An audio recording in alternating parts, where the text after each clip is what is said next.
Shalom semua! Di dalam edisi Voice of Pentecost kali ini, kita akan membahas satu topik yang sangat menarik, yaitu teologi kemakmuran, benar atau salah. Mungkin banyak dari kita yang sering mendengar ada seseorang, suatu gereja atau pelayanan yang katanya menganut teologi kemakmuran. GBI Jalan Gatot Subroto pun tidak luput dari anggapan tersebut. Namun, perlu diketahui bahwa gereja kita sama sekali tidak menganut teologi kemakmuran. Supaya kita tidak terjebak di dalam pengajaran tersebut, mari kita sama-sama mempelajari dan memahami 4 hal mengenai hal kekayaan dari kitab Ulangan pasal 7 sampai 9, yaitu saat Tuhan mengajarkan kepada bangsa Israel selama di padang gurun. Yang pertama, kita tidak mengidentifikasikan diri kita berdasarkan kekayaan kita. Di dalam Ulangan 7 ayat 7 jelas mengajarkan bahwa Tuhanlah sebagai pencipta kita yang menentukan harga diri kita, bahwa kita adalah mulia dan berharga di matanya. Yang kedua, kita tidak mencari kenikmatan kita dari kekayaan. Raja Salomo jatuh karena melupakan kenikmatan bersama Tuhan dan mencari kenikmatan dari kesenangan duniawi yang didapat dari keberhasilannya. Pada dasarnya, Tuhan tidak melarang kita untuk menikmati berkat materi yang sudah Tuhan berikan, asalkan sesuai dengan kebenaran firman dan tuntunan Roh Kudus, serta tidak menempatkan kepuasan kita pada hal-hal yang bersifat materi. Jika tidak, kita akan terhilang dari rencana Tuhan atas hidup kita. Yang ketiga, kita tidak menaruh kekuatan kita pada kekayaan, karena uang seringkali membuat pemiliknya merasa memiliki kendali dan kekuatan. Uang juga dapat membelokkan rasa keadilan seseorang dan membuat pemiliknya merasa lebih berkuasa dari orang lain. Dan yang keempat, kita tidak mencari tujuan hidup dari kekayaan. Di dalam Matius 6 ayat 24 dan Lukas 16 ayat 13, Yesus menyatakan bahwa kita tidak dapat melayani dua tuan. Dan di dalam Ulangan 8 ayat 18 juga dengan jelas berkata bahwa Tuhanlah yang memberi kekuatan untuk menghasilkan kekayaan dan menggenapi perjanjian Abraham, yaitu berkat bagi Israel, supaya melalui Israel semua kaum juga dapat diberkati. Kita perlu mengerti 4 hal tersebut, supaya kita tidak dapat dengan mudah terbawa oleh pengajaran teologi kemakmuran. Karena teologi kemakmuran adalah suatu penyimpangan dari sebuah pengajaran Alkitab yang benar. Ingat, Tuhan mau kita sebagai anak-anaknya berhasil dan diberkati, namun melalui pengajaran yang benar. Supaya lebih jelas, mari kita sama-sama telaah 3 penyimpangan ajaran utama teologi kemakmuran. Ajaran yang pertama dikatakan bahwa Allah menginginkan semua anak-anaknya berhasil. Kalimat ini sebetulnya tidak salah, namun menjadi salah jika dipahami secara ekstrim, yaitu jika kita tidak diberkati atau berhasil, artinya kita bukanlah anak Tuhan. Padahal di dalam Yosua 1 ayat 8 dengan jelas mengajarkan bahwa tolak ukur menilai keberhasilan tidak dapat dinilai secara materi. Sebaliknya, untuk berhasil, kita juga perlu merenungkan, memperkatakan, dan melakukan firman Tuhan di dalam kehidupan kita. Selanjutnya, ajaran teologi kemakmuran yang kedua dikatakan penebusan Yesus di kayu salib adalah penebusan dari kemiskinan, penderitaan, dan sakit penyakit, di mana jika orang tersebut percaya sepenuhnya, maka tidak akan mengalami penderitaan. Tentu hal ini sangat menyimpang, karena teologi kemakmuran berpendapat jika kita mengalami kemiskinan, penderitaan, dan sakit penyakit, artinya kita belum menerima Tuhan di dalam hidup kita. Padahal sebenarnya Tuhan dapat mengizinkan kita mengalami penderitaan untuk membawa kita ke tujuan yang lebih besar, supaya kita dapat lebih lagi berharap pada Tuhan, menjaga hati kita, serta memurnikan motivasi hati kita. Sama seperti pandemi COVID-19 yang kita semua sedang alami. Saya percaya Tuhan mengizinkan hal ini terjadi untuk sebuah tujuan yang lebih besar dan supaya kita dapat lebih lagi mengalami peranan Roh Kudus di dalam hidup kita, yaitu sebagai pembawa hadirat Tuhan, pemberi kuasa dan kekuatan, serta penghibur di tengah penderitaan. Berikutnya, ajaran teologi kemakmuran yang ketiga adalah mengklaim apa saja yang kita inginkan karena semua kekayaan Allah tersedia bagi kita di dalam Kristus. Ini tidak salah, tetapi menjadi menyimpang ketika dikatakan bahwa sebagai anak Tuhan, kita dapat meminta apapun, tidak peduli apa saja yang menjadi keinginan kita. Mereka juga menggunakan 2 ayat Alkitab di dalam Mazmur 37 ayat 4 dan Filipi 4 ayat 19 sebagai dasar pembenaran pandangan pengajaran teologi kemakmuran. Padahal, 2 ayat tersebut bukan berbicara tentang pemenuhan segala keinginan duniawi kita, tetapi pemenuhan keperluan orang yang sudah mendapatkan kepuasan di dalam Tuhan. Dan juga permintaan tersebut harus sesuai dengan kehendak Tuhan. Melihat dari 3 ajaran tersebut, dapat disimpulkan bahwa teologi kemakmuran adalah teologi yang kekanak-kanakan, yang terlalu menekankan hak dan melupakan tanggung jawab. Dan GBI Gatot Subroto jelas tidak setuju dengan penyimpangan pengajaran tersebut. Namun, kita perlu percaya bahwa Tuhan sangat ingin memberkati kita berlimpah-limpah, supaya kita dapat menjadi berkat bagi orang lain, serta menyelesaikan amanat agung Tuhan Yesus dan pekerjaan Tuhan di bumi. Saudara-saudara, untuk penjelasan lebih lengkapnya dari tim teologi kami, jangan lupa buka link yang ada di atas atau scan barcode yang tersedia. Tuhan Yesus memberkati.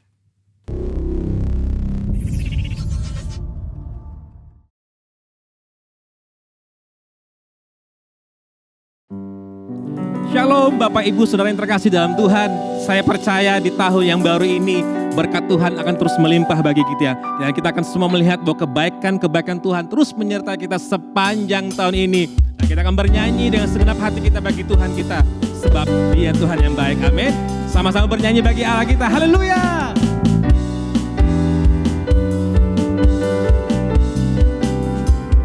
Sama-sama katakan. Di hadapan kemegahanmu ku datang menyembahmu, membawa hatiku, membawa hidupku. Ku teringat kasih setiamu di dalam setiap langkahku. Sungguh engkau baik di dalam hidupku. Oh, engkau baik, teramat baik.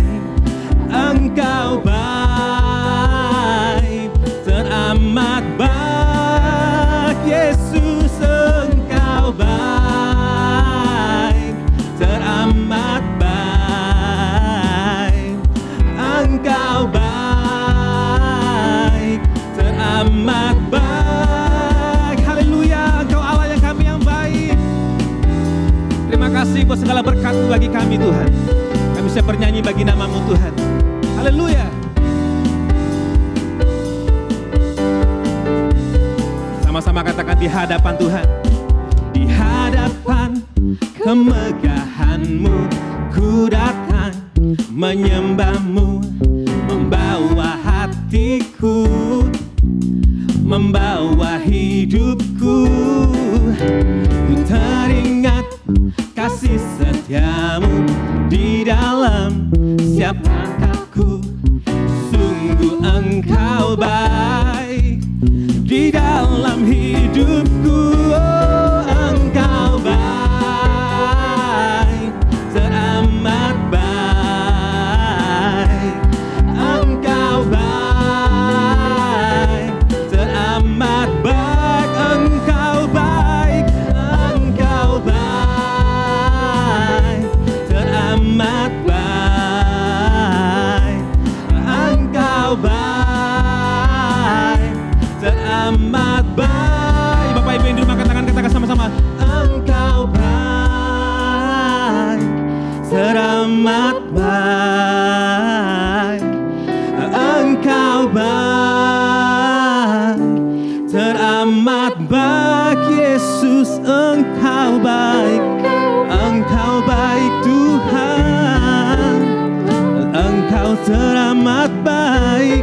Engkau baik, teramat baik.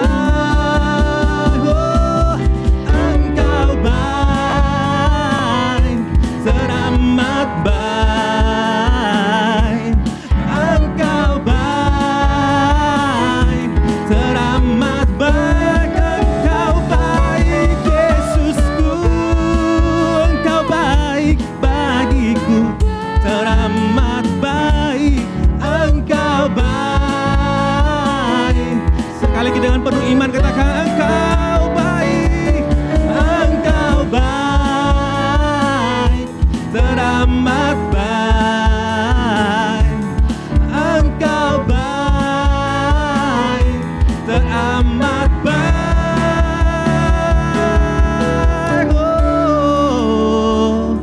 Engkau baik bagi kami Tuhan.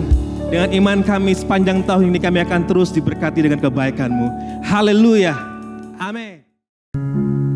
Mari bersama-sama kita deklarasikan Mazmur 91. Dalam lindungan Allah, orang yang duduk dalam lindungan yang maha tinggi dan bermalam dalam naungan yang maha kuasa akan berkata kepada Tuhan, tempat perlindunganku dan kubu pertahananku, Allahku yang kupercayai.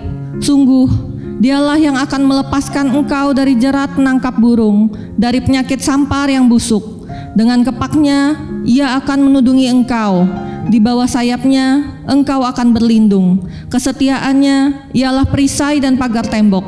Engkau tak usah takut terhadap kedahsyatan malam, terhadap panah yang terbang di waktu siang, terhadap penyakit sampar yang berjalan di dalam gelap, terhadap penyakit menular yang mengamuk di waktu petang.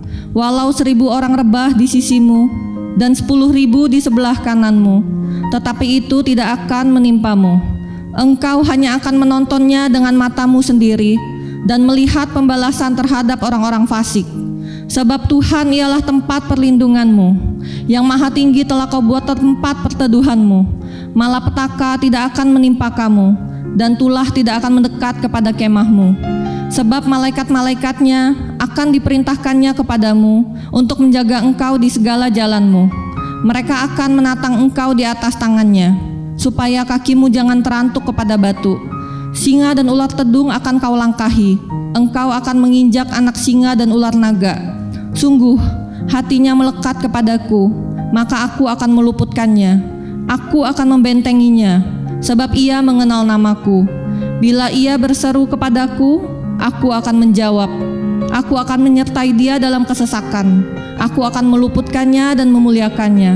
Dengan panjang umur akan kukenyangkan dia, dan akan kuperlihatkan kepadanya keselamatan daripadaku. Kami bersyukur Tuhan, di tahun yang baru ini, kami terus melihat kebaikan demi kebaikan Tuhan. Kami mau katakan bahwa Tuhan Yesus, Engkau baik bagi kami. Apapun yang terjadi bagi hidup kami, Tuhan Engkau baik. Dan kami hari ini mau bernyanyi bagi Tuhan dengan hati yang penuh ucapan syukur, dengan hati yang penuh keinginan untuk menyembah Tuhan. Biarlah hati kami terus dipenuhi dengan kuasa-Mu Tuhan. Terima kasih Tuhan. Terima kasih. Buka hati kami untuk menyembah-Mu Tuhan. Yesus, Kau sungguh baik. Yesus, nama-Mu indah. Yesus, ku cinta Kau selalu. Ku tinggikan, ku agungkan selamanya. Yesus, Kau sungguh baik. Yesus, nama-Mu indah. Yesus, ku cinta Kau selalu. Ku tinggikan, ku agungkan selamanya. Ku mau memuji-Mu, ku selalu puji-Mu. Ku mau menyembah-Mu, ku selalu sembah-Mu. Kau yang layak terima semua pujian, kemuliaan hanya bagi Tuhan. Ini hati kami mau bernyanyi bagi Tuhan. Yesus, Kau sungguh baik. Yesus, nama-Mu indah.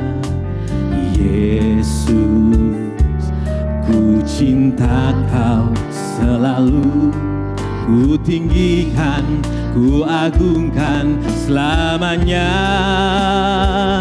Ku mau memuji-Mu, ku selalu puji-Mu.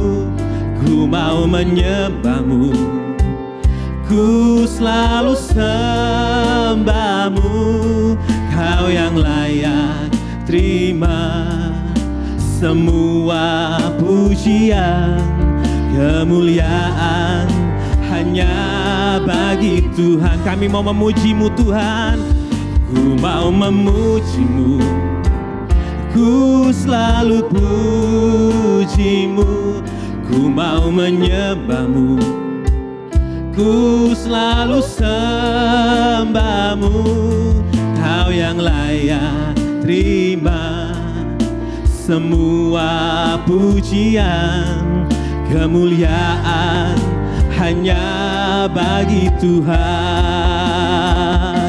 Semua kemuliaan dan keagungan tertuju padamu, Tuhan dan Rajaku. Segenap jiwa dan napasku menyembah Yesus yang hidup. Semua kemuliaan dan keagungan tertuju padamu, Tuhan dan Rajaku. Segenap jiwa dan napasku menyembah Yesus yang hidup.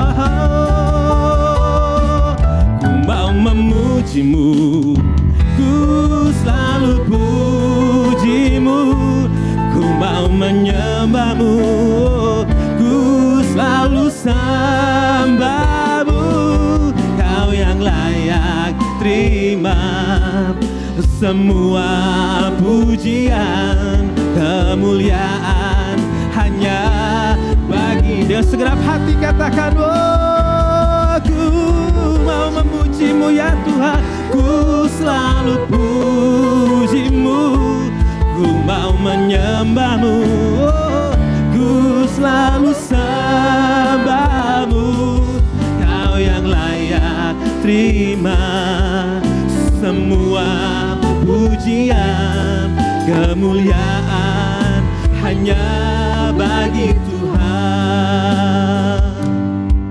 Kau yang layak terima semua pujian, kemuliaan hanya bagi Tuhan. Engkau yang layak Tuhan, Kau yang layak terima semua pujian, kemuliaan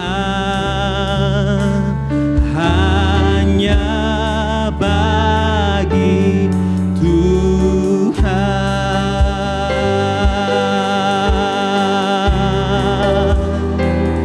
Segala kemuliaan hanya bagi-Mu Tuhan. Mulai sembah Dia, angkat segala penyembahan kita di hadapan-Nya. Engkau baik,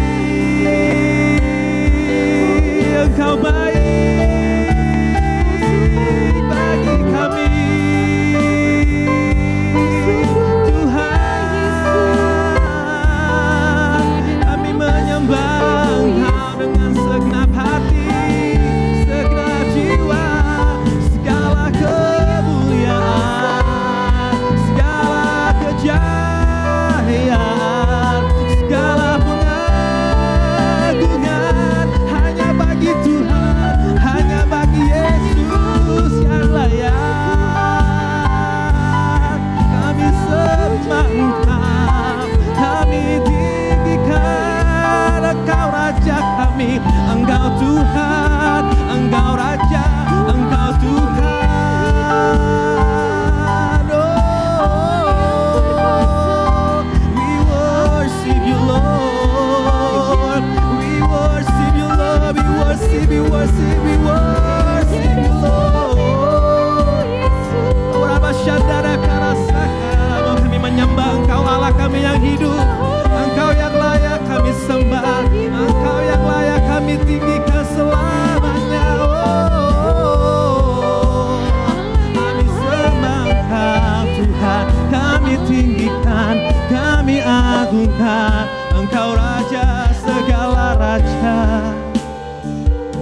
Engkau Tuhan kami,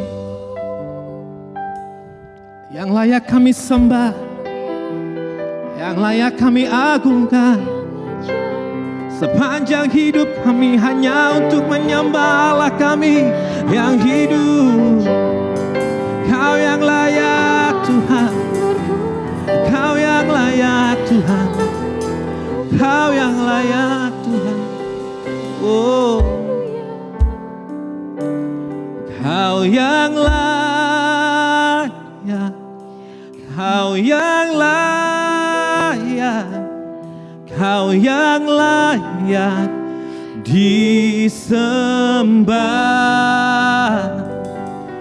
Kau yang layak, Kau yang layak, Kau yang layak disembah.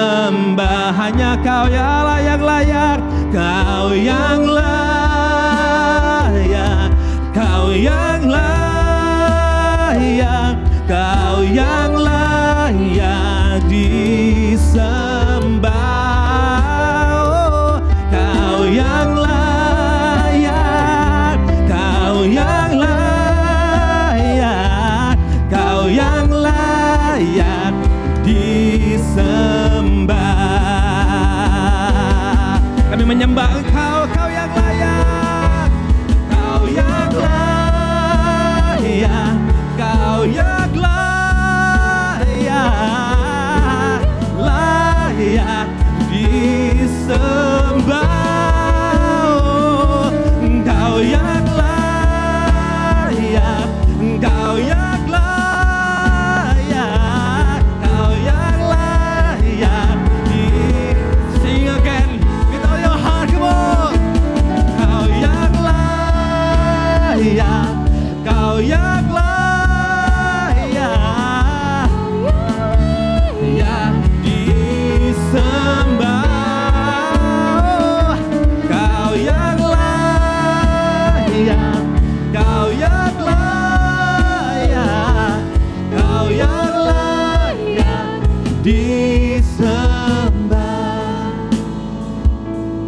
Kau yang layak, Kau yang layak, Kau yang layak disembah. Kau yang layak, Kau yang layak, Kau yang layak disembah.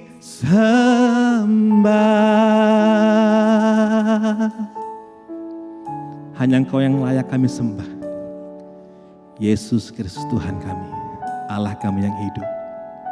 Haleluya. Amen. Shalom saudara-saudara yang dikasihi Tuhan, senang berjumpa dengan Bapak Ibu sekalian di rumah masing-masing. Dan saya percaya hari ini ada berkat yang khusus yang Tuhan sudah sediakan buat setiap Bapak Ibu sekalian. Nah, kita akan mendengarkan firman Tuhan. Sebelumnya mari kita berdoa bersama-sama. Bapa, kami mengucap syukur Tuhan karena kasih karunia dan anugerah-Mu, karena pemeliharaanmu kami ada sebagaimana kami ada saat ini. Tuhan, berbicara kepada setiap kami, urapi kami, karena kami mau buka hati kami buka telinga kami untuk mendengar kebenaran firman-Mu. Terima kasih Bapa, Roh Kudus, urapi hamba secara khusus. Di dalam nama Tuhan Yesus, kami sudah berdoa mengucap syukur. Amin. Nah, saudara yang dikasihi Tuhan, kalau saya melemparkan sebuah pertanyaan, dari manakah setiap berkat yang saudara terima? Apakah yang menjadi jawaban saudara? Apakah dari seseorang atau dari mana? Nah, sebetulnya sangat mudah untuk kita selalu melihat bahwa orang yang memberkati kita itu sebagai sumber kita.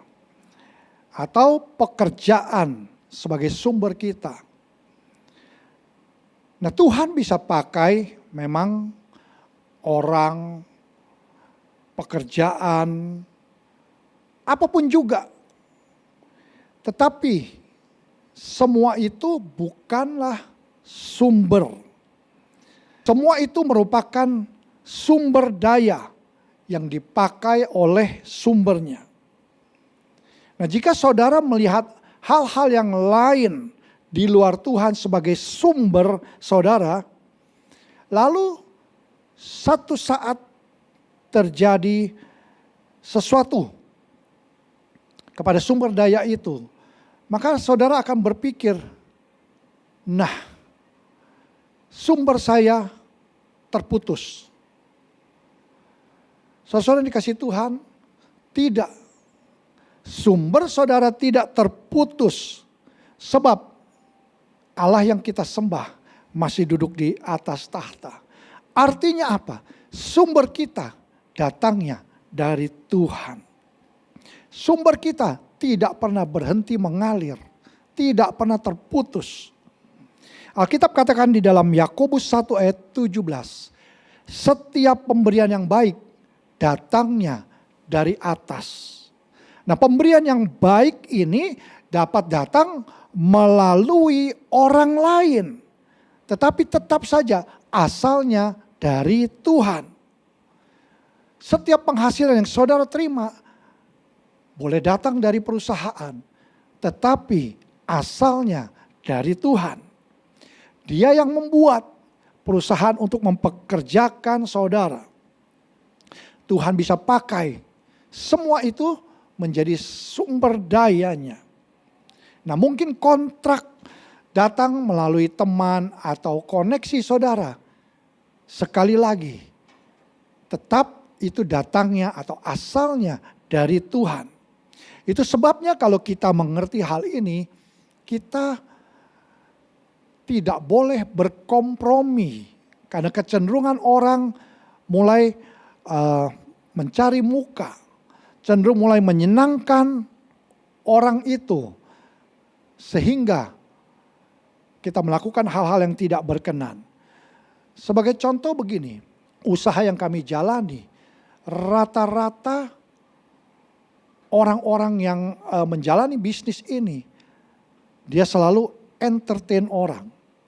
Di dalam setiap usaha, di pemerintahan, ada banyak orang mengentertain untuk mendapatkan sebuah proyek.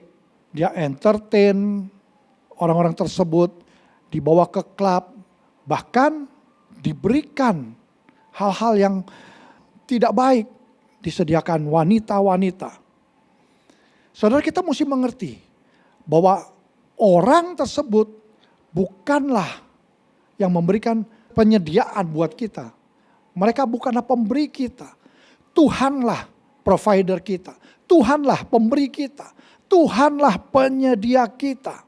Pekerjaan itu hanya sebagai sumber daya yang dipakai Tuhan untuk memberkati saudara dan saya. Nah, kalau saudara nggak ngerti hal ini, maka saudara bisa menjadikan orang sebagai Tuhan saudara. Dan akhirnya kita melakukan hal yang Tuhan tidak suka. Nah, berapa banyak orang untuk mengamankan posisinya, dia menjilat pimpinannya. Atau berkompromi karena takut di PHK. Maka dia melakukan hal-hal yang Tuhan tidak suka. Mari mengerti pada hari ini, manusia bukanlah sumber kita. Karena sumber dari manusia itu terbatas. Tuhanlah sumber kita. Sumber kita ini tidak pernah berhenti mengalir. Tidak terbatas. Dia yang empunya langit dan bumi. Jika ada orang yang baik kepada saudara, wow, puji Tuhan. Saudara boleh bersyukur buat itu. Tetapi jangan sampai ini dijadikan sesuatu yang membuat kita bergantung kepadanya. Sehingga kita mulai melihat orang-orang ini atau kita melihat mereka sebagai sumber kita. Saudara harus mengerti dan mengenali bahwa di balik semua ini ada sumbernya. Jadi di balik penghasilan yang saudara dapatkan, perkenanan, promosi yang saudara dapatkan, Allah yang mengatur semuanya itu. Allah yang membuat semuanya itu sehingga orang berbuat baik kepada saudara. Allah yang mengatur sehingga pintu-pintu terbuka. Allah juga yang mengatur sehingga klien mencari saudara. Saudara nggak mencari mereka, mereka mencari saudara untuk memberikan proyek. Nah, tentu kita harus bersyukur buat sumber daya ini. Tetapi jangan lupakan, mata kita harus selalu tertuju kepada sumbernya. Sumbernya ini yang paling penting. Nah, di dalam Matius 17 ayat 24, di sini ada sebuah cerita di mana waktu itu Petrus ditanya oleh pemungut pajak Bait Allah. Mereka bertanya, apakah gurumu yaitu Tuhan Yesus tidak membayar pajak? Nah, Tuhan yang mendengar perkataan ini, dia menyuruh Petrus untuk pergi ke danau dan memancing ikan. Nah, Petrus melakukan apa yang Tuhan suruh dan ikan pertama yang ditangkap, ternyata di dalam mulut ikan itu terdapat koin emas, mata uang 4 dirham untuk membayar pajak. Apa maksud dari cerita ini? Saudara, Tuhan sedang menunjukkan kepada kita semua bagaimana dia bisa memakai berbagai macam sumber daya. Apapun Tuhan bisa pakai. Nah, jika mungkin ada saudara yang hari-hari ini bekerja kontrak gitu maksudnya. Dan kontrak ini hampir habis, saudara jangan putus asa. Jika saudara sampai hari ini saudara belum mendapatkan promosi saudara, jangan putus asa. Tuhan masih punya cara untuk memberkati saudara. Tuhan masih punya ikan yang lain yang untuk dapat diberikan kepada saudara. Dia punya banyak cara yang saudara tidak pernah pikirkan untuk membawa saudara kepada apa yang saudara rindukan. Nah, selama saudara mengerti bahwa dialah sumbernya dan saudara menempatkan Tuhan sebagai yang terutama di dalam kehidupan saudara, maka saya dapat pastikan saudara sedang terhubung, saudara sedang terkoneksi dengan jalur suplai yang tidak akan pernah kering. Amin, saudara. Jadi saudara tidak perlu bergantung kepada belas kasihan ekonomi. Saudara nggak perlu bergantung belas kasihan manusia atau kepada siapapun juga. Kenapa? Tuhan punya sumber yang dapat dipakai. Dan sumber ini tidak terbatas. Saudara yang dikasih Tuhan, saya punya pengalaman ketika saya masih bekerja. Saya bekerja tahun 87 dan di tahun 1997. Wah, ini sudah lama sekali. Kantor kami tutup. Karena apa? Karena pada waktu itu perusahaan kami anak perusahaan dari mantan presiden kita, Presiden Soeharto. Ya. Nah, tutup. Waktu tutup semua orang bingung. Puji Tuhan, saya mengerti bahwa sumber saya bukan dari tempat di mana saya bekerja. Sehingga saya berpikiran, kalau Tuhan izinkan ini terjadi, pasti Tuhan punya rencana yang lain. Saya nggak takut karena saya tahu sumber saya adalah Tuhan. Saudara, apa yang terjadi?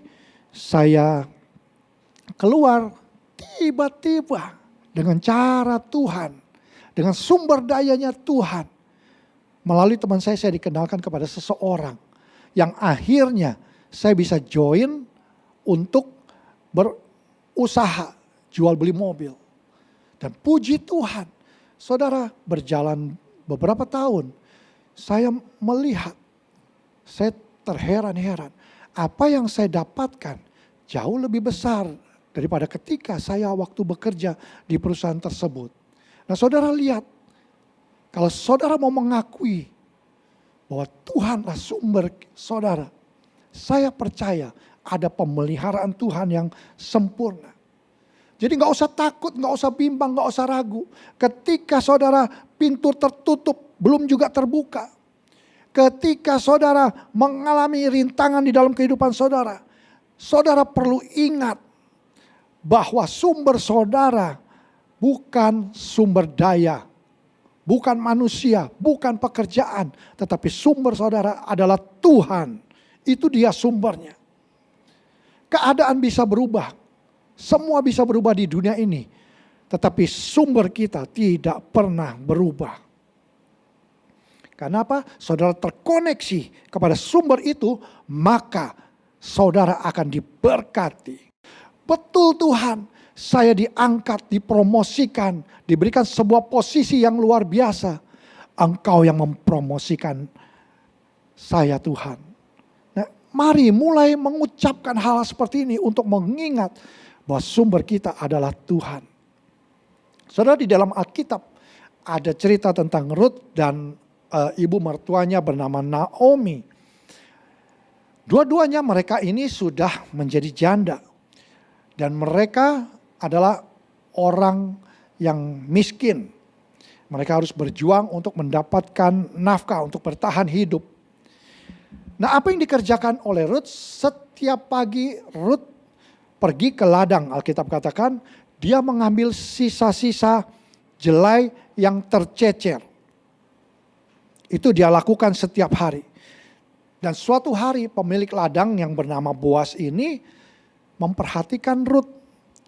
Dan entah bagaimana dia memutuskan untuk menolong Rut. Dan dia menemui Rut, dia berkata, engkau gak perlu mengambil lagi dari sini. Nah, Rut pulang ke rumah, dia ceritakan kepada ibunya bahwa Boas ini, pemilik ladang ini sangat baik kepadanya. Saudara, Rut pikir Boas yang berbuat baik kepadanya. Tetapi sesungguhnya Tuhanlah yang baik kepada Rut. Boas hanyalah sebagai sumber daya. Tapi Tuhanlah sumbernya. Tuhan yang berbicara kepada Boas sehingga Tuhan memberikan dia keinginan untuk berbuat baik kepada Rut. Nah, berapa banyak daripada saudara? Banyak kali Tuhan berbicara melalui orang kepada saudara untuk berbuat baik. Tapi kita gak pernah menyadari. Kenapa? Karena kita gak pernah memahami bahwa segala sesuatu itu asalnya dari Tuhan. Apakah saudara pernah mengalami tiba-tiba tanpa alasan ada orang datang menolong saudara, membukakan jalan buat saudara. Mereka membantu saudara, mempromosikan saudara, kerja mati-matian untuk menopang saudara, membawa saudara naik ke level yang lebih tinggi. Mereka bantu kenalin ke teman-teman untuk mendapatkan proyek. Mereka semua ini dipakai Tuhan sebagai alat. Tapi kita harus mengerti, mereka semua itu bukan sumbernya. Sumbernya datang dari Tuhan. Saya juga demikian, dulu saya berpikir kalau orang berbuat baik kepada saya, ini karena orang itu memang orang baik. Ini karena keberuntungan saya. Tapi sekarang saya mengerti bahwa segala sesuatu ada sumbernya. Dan sumber atau asalnya itu berasal dari atas. Nah, saudara dikasih Tuhan, jika ada pintu-pintu yang terbuka yang saudara selama ini belum terbuka, lalu saudara bisa berada pada satu tempat atau pada satu waktu yang tepat. Itu bukan kebetulan saudara, nggak ada yang kebetulan. Ada orang yang berbicara hal-hal yang baik tentang saudara kepada pimpinan bos sehingga saudara akhirnya dipromosikan. Itu juga bukan kebetulan, itu bukan keberuntungan. Itu karena Tuhan berbicara kepada mereka untuk menolong saudara. Seperti Tuhan berbicara kepada Boas. Setiap pemberian yang baik datangnya dari atas. Nah mereka mungkin gak tahu Tuhan berbicara kepada mereka. Tapi entah di mana tiba-tiba ada saja keinginan untuk menolong atau untuk berbuat baik. Permasalahannya, apakah saudara mengenali sumbernya? Apakah saudara bisa berterima kasih atas pemberian yang baik yang datang dari atas? Apakah kita sadar setiap hari kita gak bisa bangun pagi tanpa sumber? Kita membutuhkan udara untuk bernapas. Kalau gak ada sumbernya, kita gak bisa hidup. Kita punya mata, gak bisa melihat kalau gak ada sumbernya. Jadi saudara-saudara dikasih Tuhan, jangan terjebak dengan sumber daya yang membuat kita lupa bahwa sumbernya sebetulnya datangnya dari atas. Dari Allah yang maha besar yang bekerja di dalam kehidupan kita. Tuhan yang melindungi saudara dari kecelakaan. Tuhan yang menyembuhkan setiap orang dari sakit penyakit. Bukan hanya dari obat-obatan, tetapi asalnya karena Tuhan yang menyembuhkan. Gak ada yang kebetulan, saudara-saudara yang kasih Tuhan. Gak ada itu hoki atau saya beruntung. Sumber selalu bekerja di balik layar. Orang-orang dipakai. Segala sesuatu seperti ikan tadi bisa dipakai untuk menghasilkan sesuatu. Nah, kita lihat satu contoh di dalam 2 Raja-Raja. Di situ dikatakan ada seorang wanita. Dia istri dari anak seorang nabi yang kenal juga dengan Elisa. Nah, tapi suaminya sudah meninggal. Dan saat dia datang kepada Elisa, dia mempunyai sebuah masalah. Dan dia menceritakan masalahnya ini kepada Elisa. Apa masalahnya? Wanita ini tidak mempunyai uang untuk membayar hutang-hutangnya, membayar tagihannya. Sampai penagih hutang ini datang untuk mengambil kedua anaknya untuk dijadikan budaknya. 2 anak ini dianggap sebagai pembayaran. Nah, saudara bayangkan stresnya wanita ini kalau anaknya sampai dibawa. Dan Nabi Elisa bertanya kepada dia, apa yang kau punya di rumah? Wanita itu menjawab, tidak ada sesuatu apapun kecuali buli-buli berisi minyak. Nah, waktu wanita ini mengatakan saya bisa merasakan. Karena dia menjawabnya, tidak ada sesuatu apapun juga di rumahnya. Kecuali nadanya ini nada seperti putus asa. Saudara, bukankah kadang-kadang kita juga seperti wanita ini? Kadang-kadang kita mengatakan saya nggak bisa keluar dari hutang-hutang saya. Saya nggak bisa balik kepada keadaan tubuh saya yang sehat lagi. Saya nggak bisa mencapai mimpi saya. Dan selalu kita melihat pada kondisi, kepada laporan medis, kepada situasi ekonomi, kondisi ekonomi, dan lain-lain. Saudara, ini kuncinya. Sumber daya mungkin bisa kering, tetapi sumbernya masih terus hidup.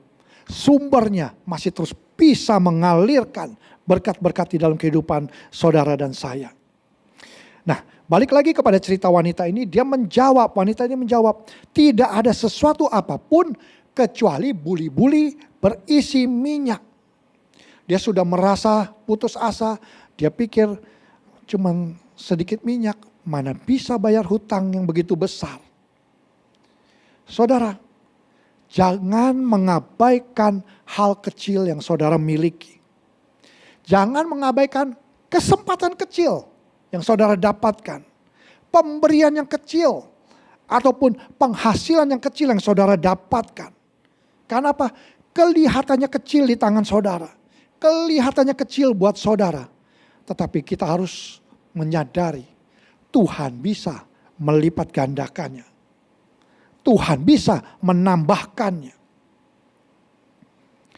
Di dalam Alkitab Matius 17 ayat 20 dikatakan demikian. Sesungguhnya sekiranya kamu mempunyai iman sebesar biji sesawi saja, kamu dapat berkata kepada gunung ini, pindah dari tempat ini ke sana, maka gunung ini akan pindah. Saudara, memang secara manusia rata-rata ketika seseorang mengalami permasalahan, selalu cenderung sulit untuk memperkatakan hal-hal yang baik. Tapi mari belajar pada hari ini. Coba kalau saudara mulai berkata, Tuhan, yang saya punya hanya sedikit minyak. Tuhan, yang saya punya iman yang kecil sebesar biji sesawi. Ketika saudara mengatakan hal seperti ini, saudara mari lihat apa yang Tuhan bisa lakukan buat saudara. Saudara akan tercengang-cengang. Lalu Elisa menyuruh wanita ini untuk keluar, pergi ke tetangganya, meminjam bejana-bejana yang kosong dan bawa pulang. Dan wanita ini melakukan apa yang dikatakan oleh Elisa. Dia pergi dari satu rumah ke rumah yang lain, mengetuk pintu, tanya, minjam bejana-bejana yang kosong. Nah saudara, tahukah saudara, ketika wanita ini melakukan apa yang dikatakan oleh Elisa, Tuhan sedang melihat iman daripada wanita ini. Tuhan sedang melihat ketaatan daripada wanita ini. Karena wanita ini melakukan apa yang disuruh. Nah ketika saudara dalam masa-masa yang sulit, kita tidak boleh, saudara nggak boleh duduk memikirkan masalah saudara. Apalagi mengasihi diri saudara sendiri. Saudara harus pergi keluar, saudara harus melakukan sesuatu di mana Tuhan bisa melihat iman saudara. Mungkin saudara bisa bikin sebuah rencana. Bagaimana caranya untuk bisa keluar dari hutang ini. Apakah saudara pergi keluar mencari bejana yang kosong? Nah ini semua Tuhan tentu akan memperhitungkannya. Mungkin tetangga-tetangganya tanya, kamu gak punya apa-apa, ngapain kamu cari bejana-bejana yang kosong ini?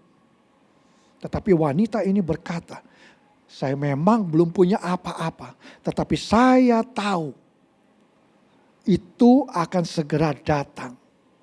Karena wanita ini bisa berpikir, kalau nabi ini menyuruh sesuatu, pasti Tuhan sudah punya rencana. Sehingga apa? Iman dari wanita ini bangkit. Walaupun keadaan tidak berpihak kepadanya. Kalau melihat kondisi pasti putus asa. Pasti stres.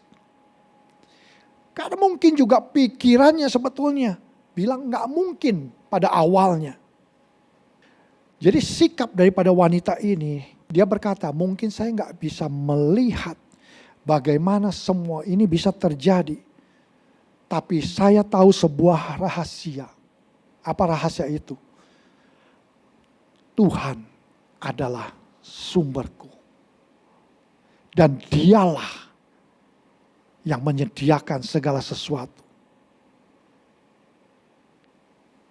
Saya bergantung kepada sumber, kepada jalur suplai yang tidak akan pernah berhenti mengalir. Yang tidak akan pernah kering. Nah mari lihat, Elisa lalu berkata kepadanya, tuangkan minyak itu ke semua bejana. Saudara, minyak itu gak banyak. Tapi Elisa suruh tuang kepada bejana-bejana yang sudah dia dapatkan. Tapi wanita ini ngikutin. Walaupun mungkin dia pikir, apa gunanya sih pindahin dari minyak ini kepada bejana-bejana yang lain. Nah, apa yang Tuhan suruh kita lakukan seringkali lebih kepada ketaatan yang Tuhan mau lihat daripada apa yang kita lakukan. Dan ini merupakan sebuah tes. Jika saudara taat, maka saudara akan melihat pertolongan Tuhan. Saudara akan melihat Tuhan akan mengalirkan berkat-berkatnya, pertolongannya, kesembuhannya kepada saudara. Berbicara tentang tes ketaatan, saya teringat di dalam Alkitab ada seorang panglima Raja Aram namanya Naaman yang sakit kusta. Nah, melalui Elisa Tuhan berkata kepada prajurit ini, perwira ini untuk mandi di sungai Yordan sebanyak 7 kali. Untuk nyemplung 7 kali. Lalu dikatakan maka dia akan sembuh. Nah, pada awalnya Naaman gak mau melakukan hal ini. Sebagai manusia biasa, ada aja alasan. Kenapa mesti di sungai Yordan yang kotor ini? Kenapa gak sungai dekat tempat aku tinggal yang jauh lebih bersih? Kenapa sih gak Elisa tumpang tangan aja? Seperti kita kan kalau sekarang tumpang tangan. Jadilah sembuh, makan sembuh. Nah, ada aja alasan. Tapi pada akhirnya dia memutuskan juga untuk melakukannya. Waktu dia keluar dari air pada hitungan setelah yang ke-7, kulitnya Alkitab katakan menjadi tahir. Nah, saudara-saudara yang dikasih Tuhan, kesembuhan Naaman bukan dari airnya. Kesembuhan Naaman karena ketaatannya. Nah, pertanyaannya, apakah saudara melakukan apa yang Tuhan minta saudara lakukan? Apakah saudara mengumpulkan bejana-bejana itu? Apakah saudara menuangkan minyaknya? Wanita ini bisa saja ngomong sama Elisa, percuma saya lakukan ini. Gak ada gunanya, buang-buang waktu.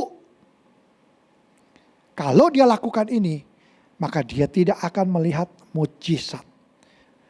Tetapi dia melakukan, dan ketika dia menuangkan minyak ke bejana-bejana, ternyata minyaknya tidak berhenti mengalir sampai semua bejana itu penuh. Bahkan dia minta lagi, ada enggak bejana yang kosong? Sudah enggak ada. Apa yang terjadi? Ini enggak masuk akal. Dari mana datangnya minyak itu? Saudara pasti menanyakan. Dari sumbernya. Dari Tuhan.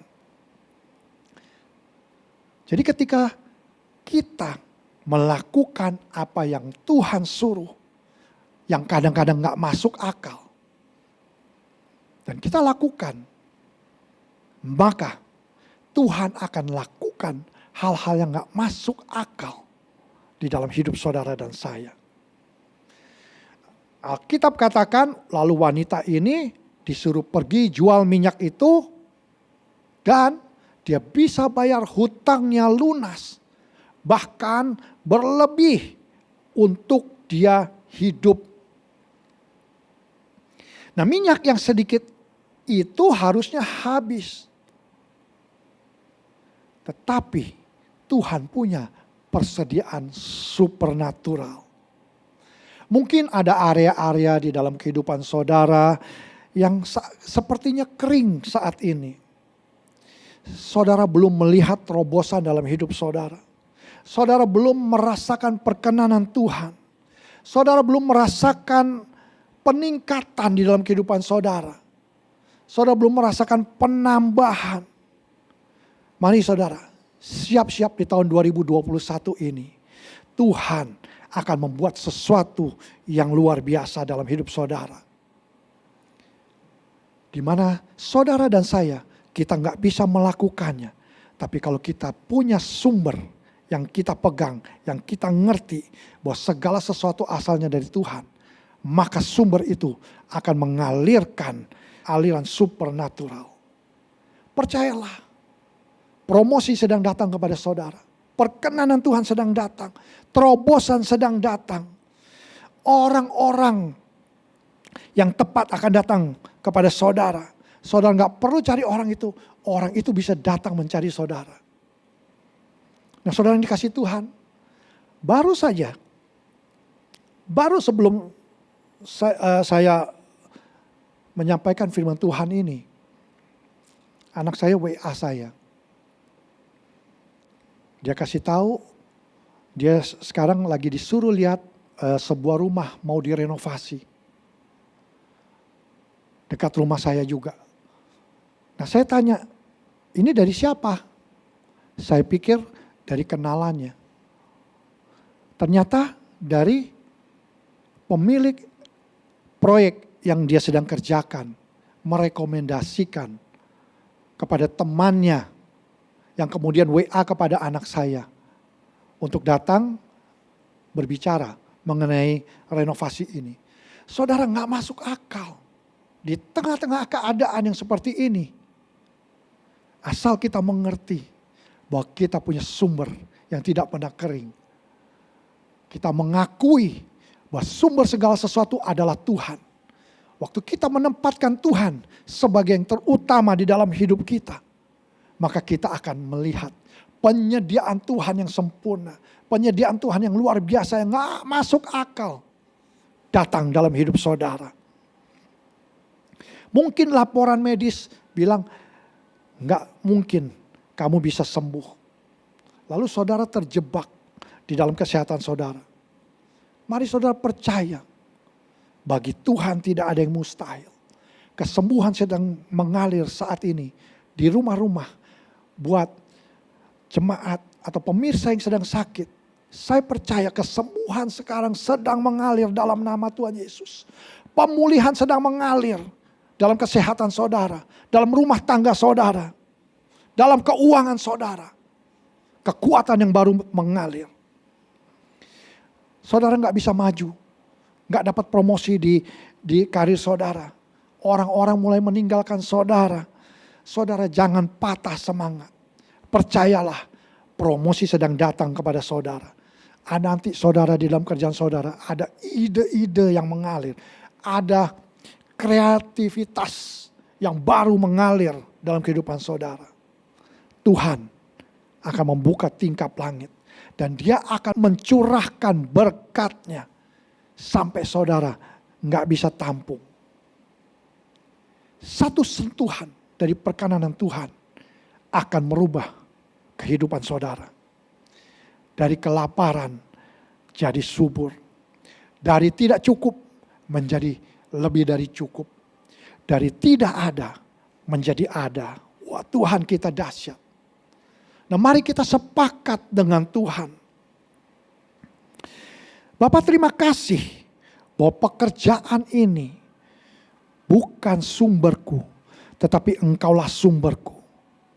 Tuhan, saya bersyukur buat obat-obatan yang saya minum. Tapi saya tahu Engkaulah sumber kesembuhanku. Tuhan, saya gak melihat bagaimana saya bisa mencapai mimpi saya. Tapi saya tahu Engkau mempunyai jalan di mana saya gak bisa lihat jalan itu. Nah, sudah waktunya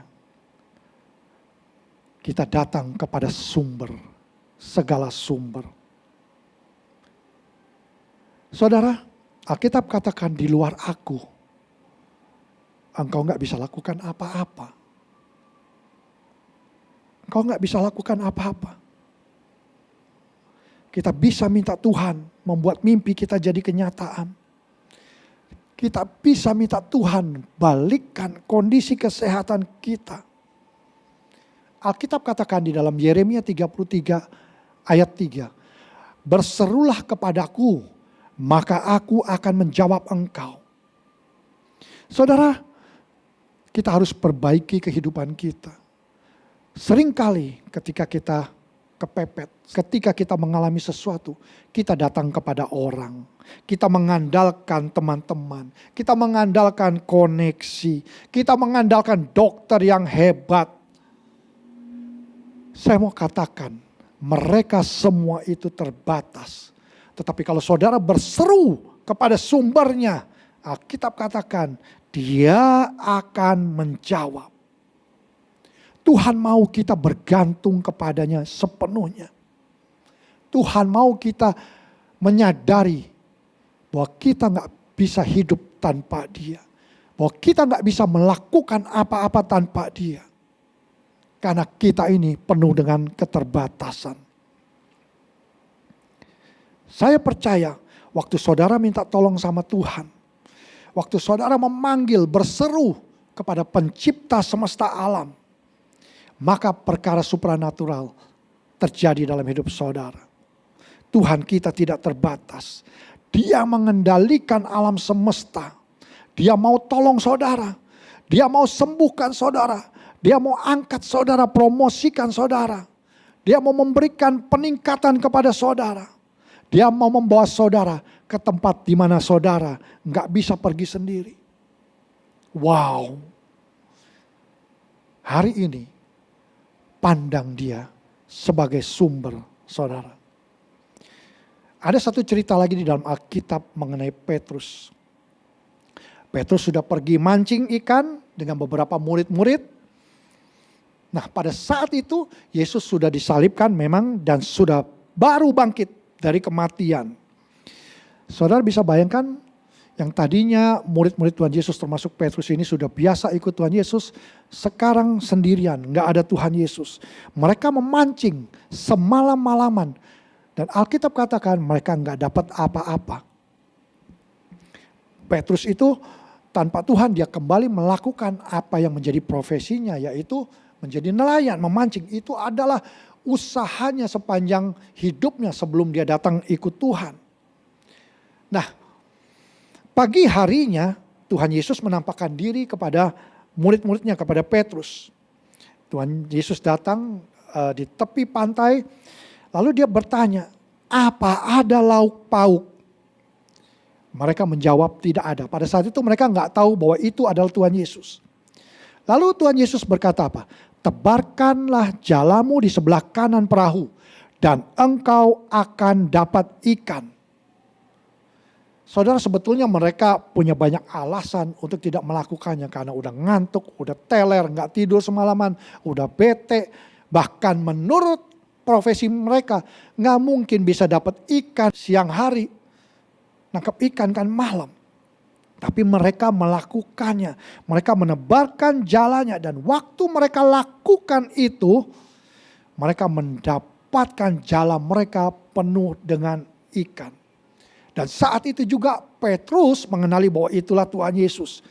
Dia keluar dari perahu, dia menghampiri Tuhan Yesus ke tepi pantai.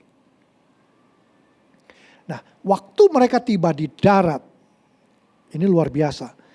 Mereka di Alkitab katakan mereka melihat api arang dan di atasnya ada ikan dan roti.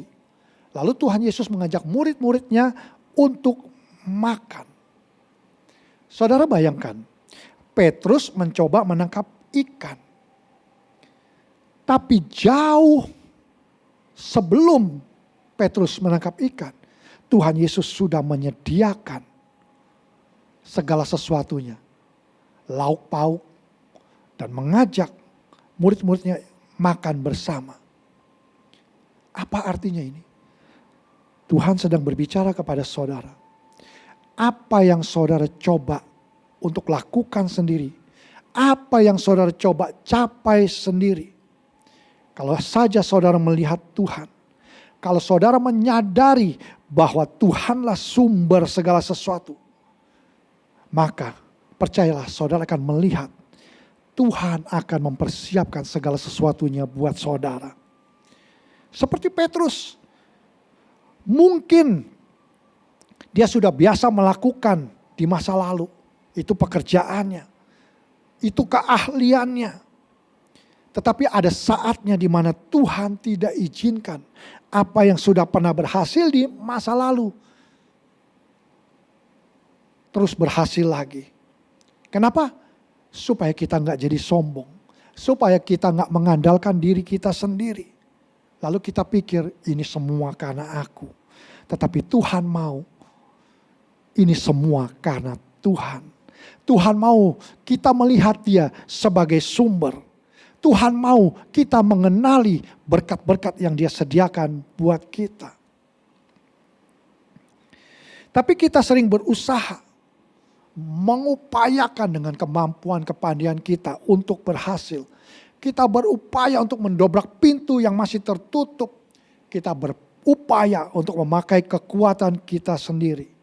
Ini saatnya Tuhan bilang, mari datang kepadaku. Aku akan menjadi sumbermu. Aku akan setiap hari mengirimkan berkat-berkatku kepadamu. Nah, apa yang saudara nantikan, Tuhan sebetulnya sudah siapkan. Ikan sudah ditangkap, siap diberikan kepada murid-muridnya. Apa yang saudara nggak bisa lakukan sendiri, Tuhan akan membantu saudara untuk mewujudkannya. Yang Tuhan mau, kita melakukan bagian kita. Apa bagian kita? Kenali Dia, akui Dia sebagai sumber daya, sebagai sumber kehidupan kita. Kita bisa katakan setiap pagi, Tuhan, terima kasih, Engkaulah sumber segala sesuatu dalam hidupku. Engkaulah yang menyediakan segala sesuatu di dalam kehidupanku. Kalau kita memperkatakan ini setiap hari,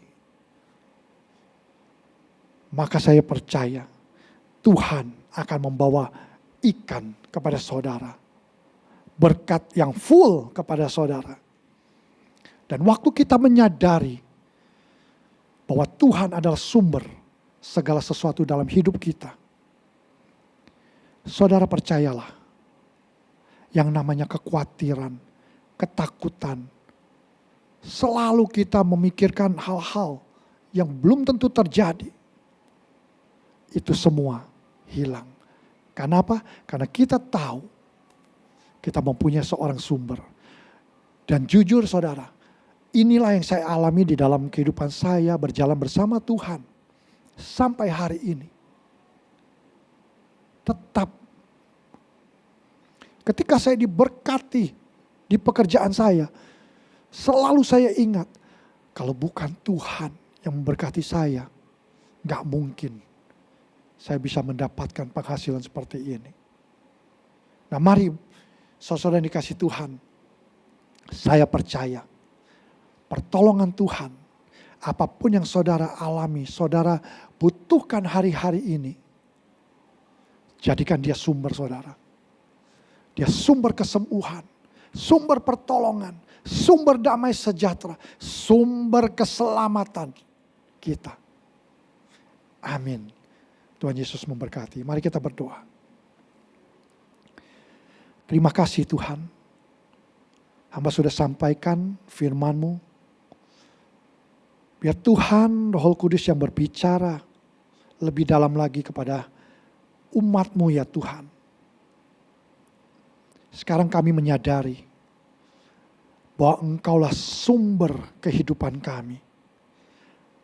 Tanpa terhubung dengan Engkau, kami tidak ada apa-apanya.